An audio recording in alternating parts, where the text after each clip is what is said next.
السلام علیکم یارانو. دغه چې لا مې کور ته تیاره کړې ده دا ډېر ښه اسانه کیسه ده. دا دوې پنکې ورلګېږي، دا یو سرپوښ دی، دا یو نغری دی. په دې کې دا دوې باټلۍ راځي، یوه دانه دغه د سر باټلۍ ده، یوه دانه بله دلته په خټو کې نیول کېږي. د دې سر د هغې سره یو شی دی، بیخ یې سره راټول دی. په دا باټلۍ کې به سروي وکړې، وینې دا ما سروي کړې ده. پاته سوه دا بله باټلۍ، دا به د لاندې د خوا سروي کې وکړې چې داسې بیا د هغې خوا بل د کشنۍ ټیم ورته اوږدول کېږي، هر ځای پیدا کېږي دا ټیم. دا دوې پنکې به پر هغه ونښلئ چې ما زیات ورسره ټچ شي، په خټو کې به دا ګرده سره وپوښي. دا دوې پنکې وینې، دا د اوس دا د ما یې سټارټ کړله، دا دلته هوا راوړل، هوا ټیټه راوړي.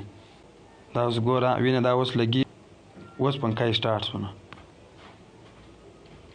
دا اسانه طریقه ده ورور، هر یو یې کور ته جوړه کړي، ښه اسانه جوړېږي.